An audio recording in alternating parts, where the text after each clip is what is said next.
પ્રણામ. જય જિનેન્દ્ર. આજે આપણે વાત કરીશું રાજસ્થાનમાં સ્થિત કુંભલગઢની નજીક જ આવેલ, અથવા તો એવું કહી શકાય કે કુંભલગઢની પંચતીર્થીમાં સમાવિષ્ટ એક તીર્થ, પ્રાચીન જૈન તીર્થ, પાર્શ્વનાથ પ્રભુનું પ્રાચીન જૈન તીર્થ, જે રીંછેડમાં આવેલ છે. ખરેખર આ તીર્થની મુલાકાત તો લેવી જ રહી. અહીં તો જાણે કે પ્રતિમાજીનો ભંડાર છે. એક જ પરિસરમાં ઘણા જ બધા ગભારા આવેલ છે. અહીં મુનિ સુવર સ્વામી બી તીર્થાધિપતિ તરીકે બાજુના ગભારામાં બિરાજમાન છે. અહીં જે ખાસ જોવા જેવું છે એ સિદ્ધ ચક્રજીનું દેરાસર, કે જેમાં મુનિ સુવર સ્વામી મૂળ નાયક તરીકે બિરાજમાન છે. અહીં આ દેરાસરજીમાં ખાસ તો સિદ્ધ ચક્રની રચના જોવા જેવી છે.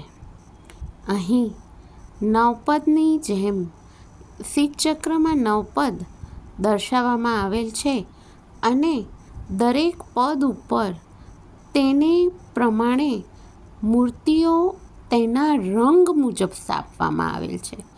ઉપરાંત અહીં શ્રીપાળ રાજા અને મયણાસુંદરી પણ દર્શાવવામાં આવેલ છે.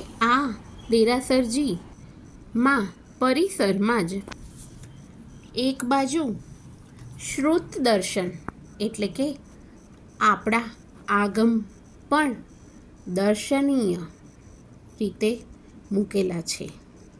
ઉપરાંત આ બે દેરાસરજી કહી શકાય, એટલે કે એક દેરાસરજીમાં પાર્શ્વનાથ ભગવાનની 2600 વર્ષથી પણ અધિક પ્રાચીન પ્રતિમા બિરાજમાન છે, તે મુખ્ય દેરાસરજી.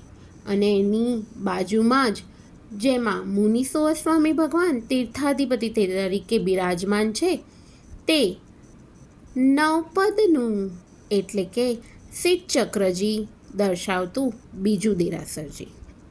ખરેખર આ દેરાસરજીમાં બિરાજમાન બધી જ પ્રતિમા સુંદર અને અવર્ણનીય અદ્ભુત છે. હા, ગામની થોડુંક અંદર આવેલું છે, પણ ખરેખર આ દેરાસરજીના દર્શન કરવાનું તો ચૂકાય એવું જ નથી. જેના ગુણોને વર્ણવા શ્રુત સાગરો છાપડે, ગંભીરતાને માપવા સહુ સાગરો છાપડે. જેની ધવલતા આગળે ક્ષીરસાગરો ઝાંખા પડે.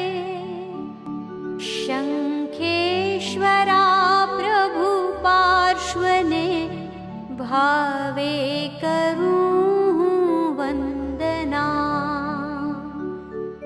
જેના વદનનું તેજ નિરખી સૂર્ય આકાશે ભમે. વળી નેત્રના શુભ પિયુષ પામી ચંદ્રનિશાએ જગે. જેની કૃપા વૃષ્ટિ થકી આ વાદળાઓ વરસતા. શંખેશ્વરા પ્રભુ પાર્શ્વને ભાવે